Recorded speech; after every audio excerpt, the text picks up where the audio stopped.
Top quality और consistent performance के लिए सिर्फ सिल्वर पंप नाम याद रखना। સમાચારો પર નજર કરીએ, જ્યાં રાજ્યમાં 4 વરસાદી સિસ્ટમ સક્રિય અને આગામી 5 દિવસ ભારે વરસાદની આગાહી છે।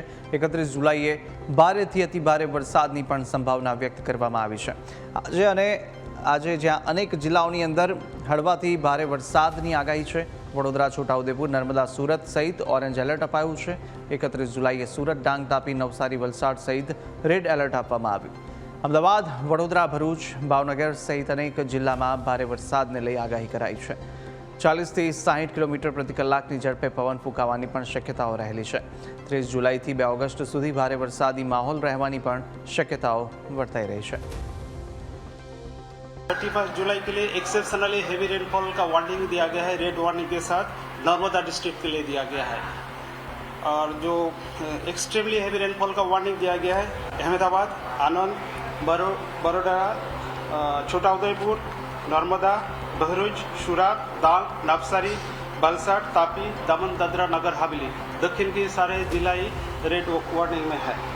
और very heavy rainfall orange warning के साथ दिया गया है। गांधीनगर, खेड़ा, पंचमहल, दाहोद के लिए दिया गया है। और बाकी जो जिला रहेगा इसमें येलो वार्निंग दिया गया है। 1 अगस्त के लिए एक्सट्रीमली हेवी रेनफॉल दिया गया है। गुजरात रीजन में अहमदाबाद और आनंद के लिए दिया गया है। वेरी हेवी रेनफॉल वार्निंग दिया गया है बनासकांठा, पाटन और भपथराट के लिए दिया गया है। और हेवी रेनफॉल वेरी हेवी और भी डिस्ट्रिक्ट है, मेहसाना, साबरकांठा, अरावली और बहराइच के लिए दिया गया है। और हेवी रेनफॉल खेड़ा, पंचमहल, महिसागर, वडोदरा, सूरत, नवसारी, वलसाड और दमन, दादरा, नगर हवेली के लिए दिया गया है। તો અમદાવાદમાં ભારે વરસાદની આગાહી, જ્યાં એએમસી એલર્ટ થયું છે। એએમસીના 13,000 કર્મચારીઓ સ્ટેન્ડ 2 છે, જ્યાં સફાઈ કામગીરી માટે 590 ટીમો સજ્જ થઈ અને અધિકારીઓથી લઈ સફાઈ કર્મચારીઓ સુધીની ટીમ સજ્જ થઈ છે। પાણી નિકાલ માટે 63 પંપ કાર્યરત છે। 31 વરુણ અને 32 ફાઇટર પંપ તૈનાત।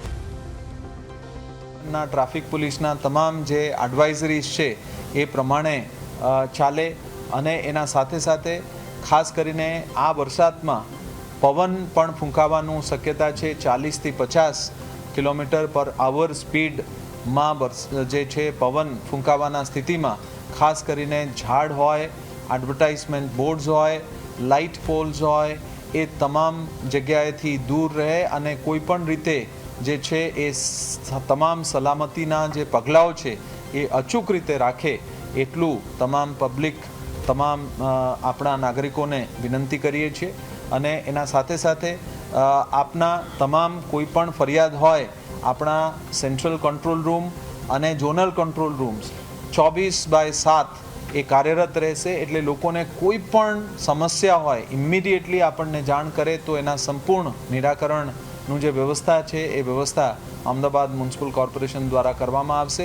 નીચાણવાળા તમામ વિસ્તારોને અલર્ટ કરી દેવામાં આવ્યું છે અને જરૂરિયાત પડે તો ત્યાંથી શિફ્ટિંગનું કાર્યવાહી પણ ઇમિડિયેટલી કરવામાં આવશે। એ જગ્યાઓ બધા ઓલરેડી આઈડેન્ટિફાય કરી દેવામાં આવેલ છે।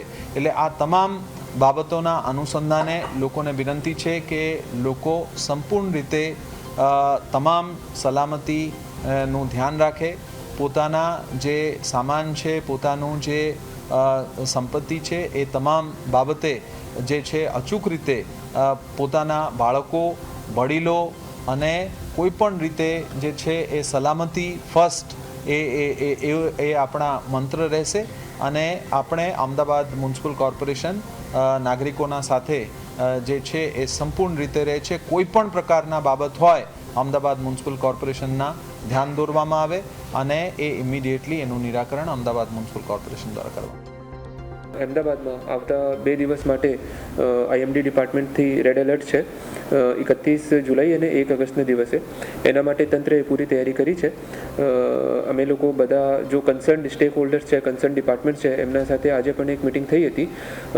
પોલીસ સ્ટાફ છે, પછી પ્રાંત ટીડીઓ, મામલતદાર, chief officers, health team, road and building ડિપાર્ટમેન્ટની સ્ટેટ અને પંચાયતની ટીમ બધા લોકો સાથે તંત્ર તરફથી બધા તાલુકામાં એક સિનિયર ઓફિસરની નિમણૂક કરવામાં આવી છે અને આજે આજે સાંજે સુધી બધા સિનિયર ઓફિસર્સ પોતાની તાલુકામાં પહોંચી જશે, ત્યાં જ રાત્રિ રોકાણ કરશે અને જેટલી પણ તૈયારીઓ થઈ છે એ તૈયારીઓનું એક વખત ફરીથી રિવ્યૂ લેશે.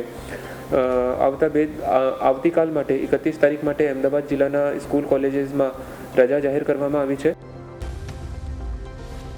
તો ભાવનગરમાં આગામી 3 દિવસ ભારે વરસાદની આગાહી છે. કલેક્ટર મનીષ કુમાર બંસલની જનતાને અપીલ, જ્યાં આગાહીને પગલે નાગરિકોને સાવચેત રહેવા સૂચના આપી. જિલ્લામાં 24 કલાક કંટ્રોલ રૂમ કાર્યરત છે. તમામ અધિકારીઓને હેડક્વાર્ટર પર રહેવા આદેશ કરાયો છે. એસડીઆરએફ અને એનડીઆરએફની એક ટીમ પણ તૈનાત છે. તો સાથે મુશ્કેલીના સમયે કંટ્રોલ રૂમનો સંપર્ક કરવા પણ અનુરોધ કરવામાં આવી રહ્યો છે. તંત્ર એલર્ટ મોડ પર, કલેક્ટરની કડક સૂચના અને કોઈ પણ ઇમરજન્સીમાં કંટ્રોલ રૂમનો સંપર્ક કરવા હાકલ કરાઈ. ભારે વરસાદની શક્યતાને લઈ વહીવટી તંત્ર સજ્જ થયું છે. ભાવનગર જિલ્લો પણ ઓરેન્જ અલર્ટમાં છે, એટલે કે અહીંયા પણ ભારે વરસાદ અને એકદમ પવનની કાફી સંભાવના છે. તો જિલ્લા અને તાલુકા મથકે આપણે 24 કલાક કંટ્રોલ સેન્ટર ચાલુ કર્યું છે. ભાવનગરના નાગરિકોને અપીલ છે કે કોઈ પણ આ પ્રકારની હેલ્પ જોઈએ તો તમે ત્યાં સંપર્ક ઓનલાઈન ફોનથી કરી શકો છો. અમે લોકો તમામ અધિકારીઓની રજાએ કેન્સલ કરી છે અને તમામ અધિકારીઓ નીચે તલાટી સુધીને કીધું છે કે ભાઈ આ 3 દિવસ તો 24 કલાક ત્યાં હેડક્વાર્ટર ઉપર જ રહેવાનું છે. રાજ્ય સરકાર તરફથી પણ ભાવનગર જિલ્લાને એક સ્ટેટ ડિઝાસ્ટર રેસ્પોન્સ ફોર્સ એટલે કે એસડીઆરએફની ટીમ ફાળવવામાં આવી છે અને વરસાદની આ જે પરિસ્થિતિ છે એને ધ્યાનમાં રાખીને ભાવનગરના તમામ નાગરિકોને વિનંતી છે કે ભારે વરસાદમાં બિનજરૂરી બહાર જવાનું ટાળીએ અને નાળા કે કોઝવે ઉપરથી પાણી પસાર થતું હોય તો કોઈ પણ સંજોગોમાં ત્યાંથી પસાર થવાનું નહીં. સુરેન્દ્રનગરની વાત કરીએ, જ્યાં દસાડા ધારાસભ્ય પીકે પરમારનો સીએમને પત્ર અને નળકાંઠામાં અતિવૃષ્ટિથી ભારે નુકસાનની રજૂઆત કરી છે. રસ્તા ઉપર 3 થી 4 ફૂટ ભરાયા છે પાણી અને અનેક ગામો વરસાદી પાણીમાં સંપર્ક વિહોણા થયા. ઘરોમાં પાણી પ્રવેશવાની સાથે જ ઘરવખરીને ભારે નુકસાન થયું છે. કાચા મકાનો ધરાશાયી થયા અને પાક પાયમાલ થયો છે. 70% ખેતરોમાં પાણીથી પાક ખાક થયો. પશુઓ માટે તાત્કાલિક ઘાસચારાની પણ માંગ કરવામાં આવી. નુકસાનનો સર્વે કરી અને સહાય ચૂકવવા ભલામણ કરી છે અને સાથે મંત્રીઓ અને કલેક્ટરને પણ પત્રની નકલ રવાના કરી. નવસારી વરસાદી નુકસાનની સમીક્ષા માટે મંત્રી એલર્ટ થયા અને સાથે કૃષિ મંત્રી જીતુ વાઘાણીની નવસારી મુલાકાત, જ્યાં ગણદેવીના સનવાડી, સાલેજ અને કલમઠા ગામની અંદર નિરીક્ષણ કરાયું. આ સાથે તલિયારા ગામની અંદર વરસાદી નુકસાનનો તાગ મેળવાયો અને અસરગ્રસ્ત ગ્રામજનો સાથે મંત્રીનો સીધો સંવાદ. નવસારી કલેક્ટર કચેરીમાં ઉચ્ચસ્તરીય સમીક્ષા બેઠક અને અસરગ્રસ્તોને ઝડપથી સહાય પહોંચાડવા માટે આદેશ કરાયો. નુકસાનનું આ તરફ આંકલન અને રાહત કામગીરીની પણ ચર્ચા થઈ. સાથે વરસાદી આપત્તિ બાદ સરકારી તંત્ર એક્શનમાં આવ્યું છે. મુશ્કેલીમાં મુકાયેલા ગ્રામજનોની મંત્રીએ મુલાકાત લીધી હતી અને અધિકારીઓ સાથે રાહત અને બચાવની સમીક્ષા કરી, જ્યાં જિલ્લામાં વરસાદ સ્થિતિની તાગ મેળવવામાં આવી. જે વિસ્તાર અસરગ્રસ્ત છે, ગણદેવી, ચીખલી, નવસારી મહાનગર અને આજુબાજુના ગામો, ગણદેવી નગરપાલિકા, બિલીમોરા નગરપાલિકા, ખેયાગાંવ અને વાસદા, જ્યાંથી ખૂબ મોટો પાણીનો પ્રવાહ આ બાજુ આવ્યો છે, જેના કારણે ખૂબ મોટી નુકસાની થઈ છે. જે અસરગ્રસ્ત વિસ્તાર છે, ખાસ કરીને નીચાણવાળા છે, નદી કાંઠા છે. આ તરફ વલસાડ જિલ્લામાં પડેલા અતિભારે વરસાદને કારણે માર્ગ અને મકાન વિભાગના રસ્તાઓને વ્યાપક નુકસાન પહોંચ્યું. ભૂસ્ખલન, પુલ પર પાણી ફરી વળતા જ અને એપ્રોચ ધોવાઈ જવાને કારણે અનેક માર્ગો પર વાહન વ્યવહાર ખોરવાયો. ખાસ કરીને ધરમપુર અને કપરાડાના પહાડી વિસ્તારોમાં ભારે તારાજી જોવા મળી હતી. પરિસ્થિતિની ગંભીરતા જોતા જ પંચાયત માર્ગ અને મકાન વિભાગ દ્વારા યુદ્ધના ધોરણે કામગીરી શરૂ કરવામાં આવી. અધિકારીઓ અને ઇજનેરોની ટીમે દિવસ રાત મહેનત કરી હાલ તમામ અસરગ્રસ્ત માર્ગો પર વાહન વ્યવહાર પુનઃ શરૂ કરી દીધો છે. તંત્ર દ્વારા નાગરિકોને અપીલ કરવામાં આવી રહી છે કે પાણી ભરાયેલા માર્ગો કે કોઝવે પરથી પસાર થવાનું જોખમ ન ખેડે અને વહીવટી સૂચનાઓનું ચુસ્ત પાલન કરે. વિસ્તારના રસ્તા ખરા, એમાં જે લેન્ડસ્લાઇડિંગ થયેલું હતું, ઘણા બધા રસ્તા ઉપર ઝાડ પડી ગયા હતા, એના લીધે રસ્તા બંધ થઈ ગયા હતા.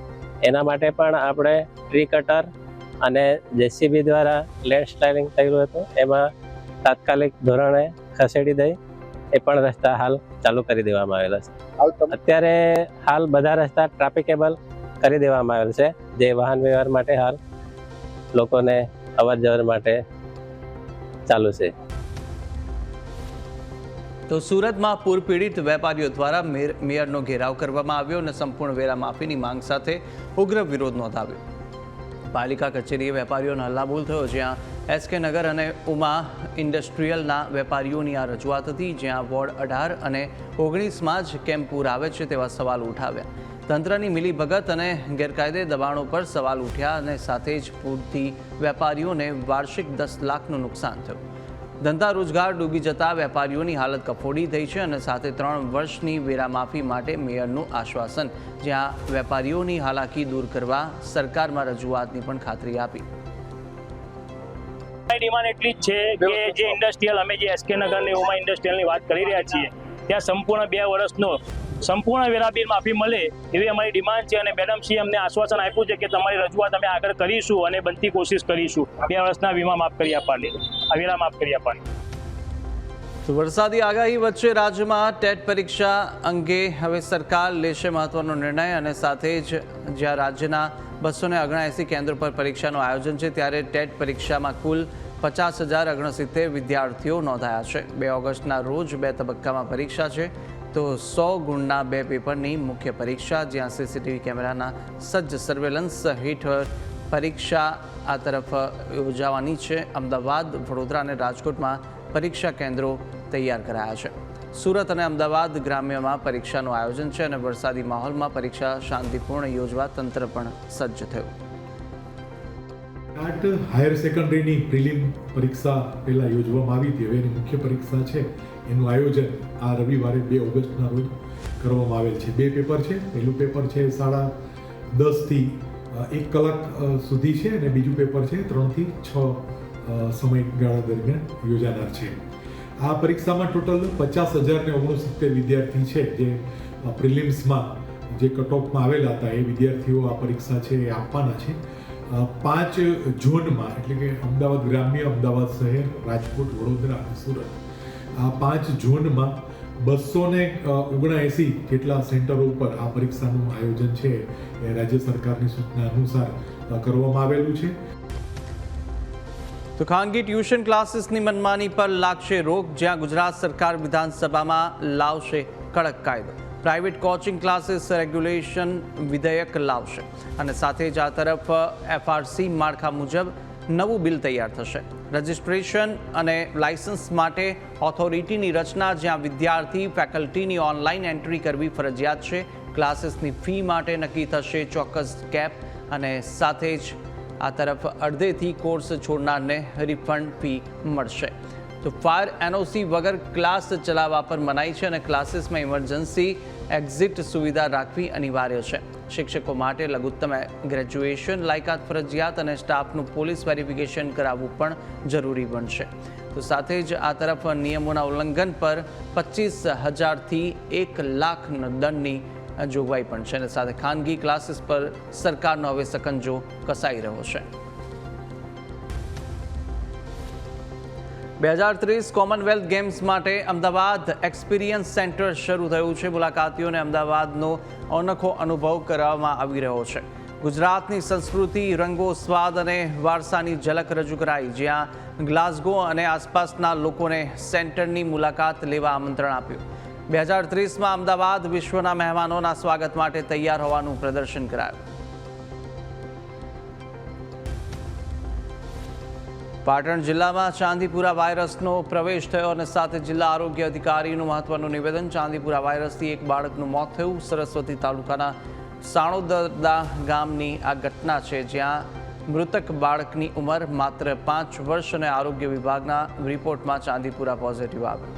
પાટણ ધારપુર હોસ્પિટલમાં 7 દિવસ સારવાર અને સારવાર દરમિયાન રાત્રે બાળકનું મોત નીપજ્યું. વાયરસ ફેલાવો અટકાવવા માટે તંત્ર સક્રિય થયું અને સંબંધિત વિસ્તારોમાં પાવડરનો છંટકાવ શરૂ થયો. આરોગ્ય વિભાગ દ્વારા સઘન સર્વેલન્સ કામગીરી હાથ ધરાઈ. ચાંદીપુરા વાયરસની જે પરિસ્થિતિ ચાલી રહી છે તે અનુસંધાને પાટણ જિલ્લામાં પણ 2 પોઝિટિવ કેસ નોંધાયા છે. એક કેસ છે સરસ્વતી તાલુકાનો અને બીજો કેસ છે સમી તાલુકાનો. સમી તાલુકાનો જે કેસ છે અત્યારે હાલ તે અમદાવાદ ખાનગી દવાખાનામાં 10 વર્ષનું બાળક છે, સારવાર લઈ રહ્યું છે.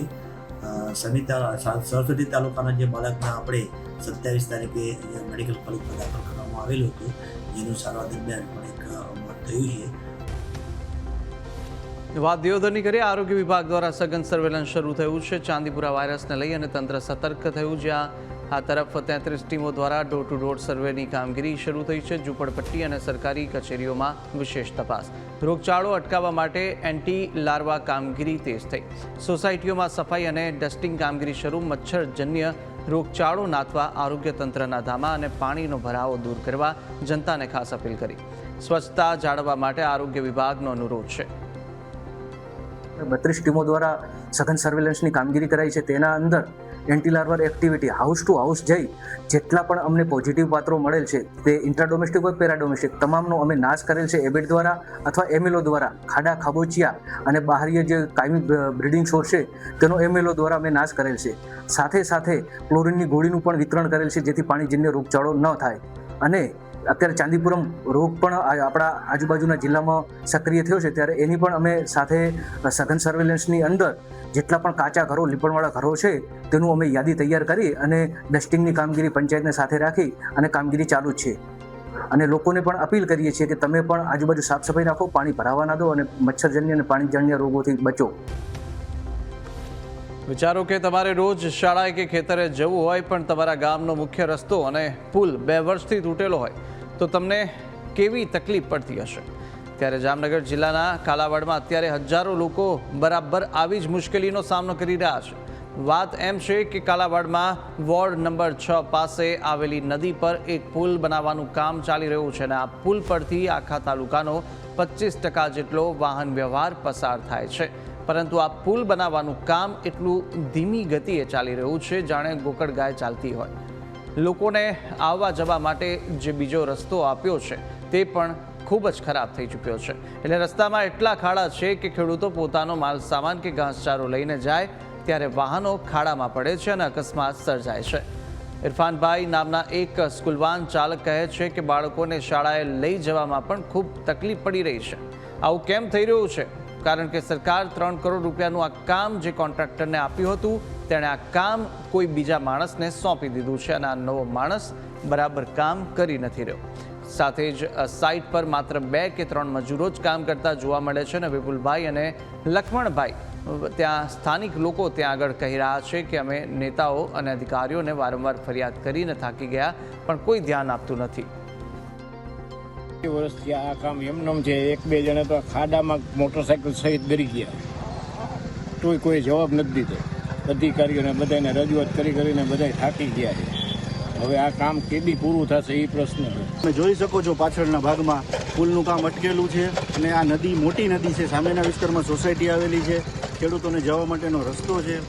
અહીંયા કાલાવડ સામેના વિસ્તારમાં લગભગ 15થી 20 ગામ જવાનો રસ્તો છે. એટલે જે અધિકારીઓની નિમણૂક સરકારે આ પુલ બનાવવા માટે કરી છે એ લોકોએ કોઈ આમાં ધ્યાન આપતું નથી અને ચૂંટાયેલા પ્રતિનિધિઓ જે સત્તાધારી પક્ષના છે જેની મૂળ જવાબદારી છે એ લોકોએ કોઈ અહીંયા ધ્યાન આપતા નથી. અહીંથી સ્કૂલની ગાડી લઈને રોજ નીકળું હું. વરસાદ પાણીના હિસાબે કેટલી વાર ત્યાં રસ્તો બંધ થઈ જાય છે. ને બીજા નંબરમાં અહીંયા આપણી સોસાયટી રહી છે ને વાડી વિસ્તાર છે. કેટલાય ખેડૂત છે ખેડૂત કેટલાય માલ ભરીને આવે છે, માલ ભરીને જાય છે તો કેટલાય પડી જાય છે બાચકા હોતા હોન્ડામાં હોય ને તો. છેલ્લા 2 વર્ષથી આ પુલ તૂટેલો છે. ઘણીવાર મેઘજીભાઈ ચાવડા, અહીંના તાલુકા પંચાયતના સભ્યો દરેકને રજૂઆત ઘણી વખત કરેલી છે, છતાં પુલનું કામ આગળ કોઈ વસ્તુ વધતી નથી. જ્યારે પણ રજૂઆત કરવામાં આવે ત્યારે જોઈ લેશું, સાખી લેશું, આમ કરશું, તેમ કરશું એવી બધા જવાબો આપે છે પણ કોઈ જાતનું કામ થતું નથી. તો અમદાવાદમાં અનુભવાયેલા ભૂકંપનું કારણ ફોલ્ટ લાઇન, જ્યાં ફોલ્ટ લાઇન સક્રિય થતાં આંચકો આવ્યો હોવાનું નિષ્ણાંતોનું તારણ છે. સાથે જ બનાસકાંઠાથી ખંભાત સુધી ફોલ્ટ લાઇન પસાર થાય છે અને પ્રાકૃતિક પ્લેટ ટેક્ટોનિક મૂવમેન્ટના કારણે આ ભૂકંપ આવ્યો. બાવળા વિસ્તારની અંદર પ્રથમ વખત ભૂકંપનો આંચકો નોંધાયો છે અને ISRના 2006 પછીના રેકોર્ડમાં અમદાવાદ ગ્રામ્યમાં આ પ્રથમ વખત એપી સેન્ટર નોંધાયું. 2.6ની તીવ્રતાનો ભૂકંપ અનુભવાયો હતો. आज सुबह बावला अहमदाबाद के पास 2.6 रिक्टर स्केल पे हमारे पास एक अर्थक्वेक रिकॉर्ड हुआ है और ये अर्थक्वेक का जो मैग्नीट्यूड है बहुत कम है और मुझे नहीं लगता कि ये वहाँ पे लोगों को फील भी हुआ होगा, क्योंकि सिस्मिक इंस्ट्रूमेंट बहुत सेंसिटिव होते हैं और ये अर्थक्वेक जो है वो सिस्मिक इंस्ट्रूमेंट के द्वारा ही रिकॉर्डेड किया गया है। ये एक आइसोलेटेड इवेंट है और पास्ट में इस बावला के आसपास में ऐसा कोई बड़ा अर्थक्वेक नहीं देखा गया है, लेकिन वहाँ पे एक वेस्ट कैम्बे फॉल्ट है। एक्चुअली ये फॉल्ट काफ़ी बड़ा है जो नॉर्थ गुजरात में बाउंड्री में, राजस्थान की बाउंड्री से शुरू होकर और नीचे कैम्बे तक आता है और उससे आगे और नीचे भी साउथ में इसका एक्सटेंशन है। तो उसी के एक छोटे से पार्ट में वेस्ट कैम्बे फॉल्ट के अहमदाबाद के पास बावला में ये अर्थक्वेक आया।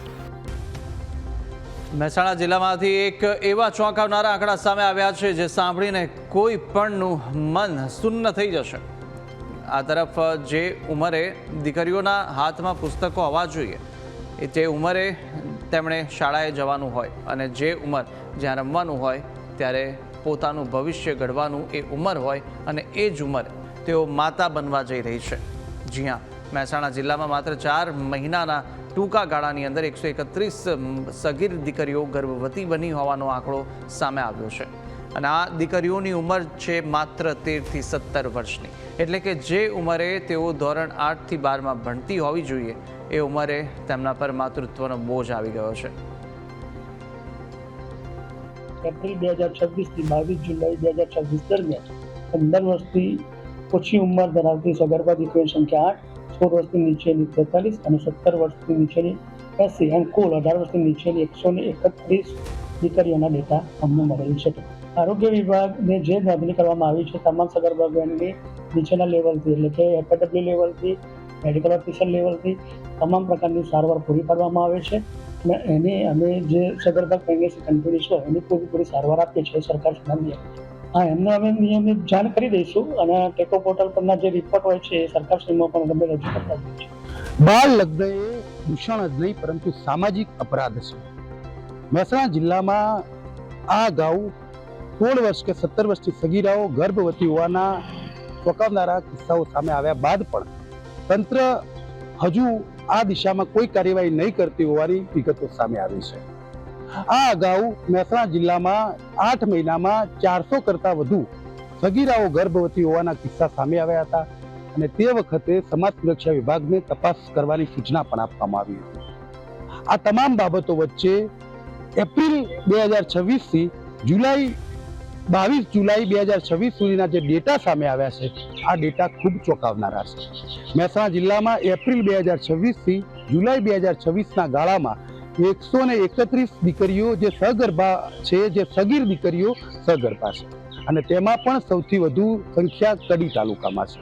મહેસાણા જિલ્લાની વાત કરવામાં આવે તો જે ડેટા માત્ર 4 મહિનામાં જે સગીર દીકરીઓના જે ડેટા સામે આવ્યા છે આ ડેટા જોતા એવું લાગી રહ્યું છે કે મહેસાણા જિલ્લામાં બાળ લગ્ન પ્રતિબંધક ધારો 2006નું જાણે પાલન જ ન થતું હોય તે પ્રકારના દ્રશ્યો સામે આવ્યા છે। જે રીતે વિગતો સામે આવી છે તે મુજબ માત્ર 4 મહિનામાં 15 વર્ષની 8 દીકરીઓ, 16 વર્ષની 43 દીકરીઓ, 17 વર્ષની 80 દીકરીઓ અને 18 વર્ષની 263 એટલે કે 15 વર્ષ, 16 વર્ષ અને 17 વર્ષની ટોટલ 131 દીકરીઓ સગર્ભા છે। મહેસાણા જિલ્લામાં હાલમાં જે સગર્ભા જે મહિલાઓ છે જે 9201 જેટલી સગર્ભા મહિલાઓ છે અને આ તેમનું જે સર્વેક્ષણ કરવામાં આવ્યું હતું આરોગ્ય વિભાગ દ્વારા અને આરોગ્ય વિભાગના સર્વેક્ષણમાં આ ડેટા સામે આવ્યા છે। આરોગ્ય વિભાગ દ્વારા ટેકો એપ્લિકેશન ઉપર આ સત્તાવાર રીતે આ ડેટા નોંધવામાં આવ્યા છે। માત્ર 4 જ મહિનામાં 15, 16 અને 17 વર્ષની 131 દીકરીઓ સગર્ભા હોવાની વિગતો સામે આવતા મામલો એ ચર્ચાનો વિષય બન્યો છે કે આખરે મહેસાણા જિલ્લામાં સમાજ સુરક્ષા વિભાગ આ બાબતે શું કરી રહ્યું છે। બાળ લગ્ન પ્રતિબંધક ધારાની સ્પષ્ટ જોગવાઈઓ છે, આમ છતાં કોઈ કાર્યવાહી નથી કરવામાં આવી। 15 અને 16 વર્ષની જ્યારે દીકરીઓ સગર્ભા થાય ત્યારે તેમના માનસિક અને શારીરિક બંને ઉપર ખૂબ ગંભીર અસરો થતી હોય છે। તો માનસિક રીતે પણ તૈયાર નથી હોતી અને શારીરિક રીતે પણ તૈયાર નથી હોતી, પરંતુ નાની ઉંમરે લગ્ન કરી દેવા અને તેના કારણે આ પ્રકારની સ્થિતિ ઊભી થઈ રહી છે। જો કે આરોગ્ય વિભાગ દ્વારા જોગવાઈ મુજબ તેમને આરોગ્ય વિષયક સુવિધાઓ પૂરી પાડવામાં આવે છે અને જ્યારે સર્વેક્ષણ કરવામાં આવે ત્યારે આ નાની ઉંમરે થયેલી દીકરીઓ સગર્ભા હોય તેના ડેટા સામે આવે છે। પણ હકીકત એ છે કે બાળ લગ્ન કરવો એ ગુનો છે। બાળ લગ્ન અટકાવે સરકારની તંત્રની જવાબદારી છે. આમ છતાં મહેસાણા જિલ્લામાં સમાજ સુરક્ષા વિભાગ અને બાળ લગ્ન પ્રતિબંધક અધિકારી શા માટે કોઈ કાર્યવાહી નથી કરતા તે સૌથી મોટો સવાલ છે. Kamlesh Raval, News Capital, Mehsana. હાલ બુલેટિનમાં બસ આટલું. વધુ મહત્વના સમાચાર અપડેટ માટે ન્યૂઝ કેપિટલના આપ તમામ સોશિયલ મીડિયા પ્લેટફોર્મ પર ફોલો કરી શકો છો. નમસ્કાર.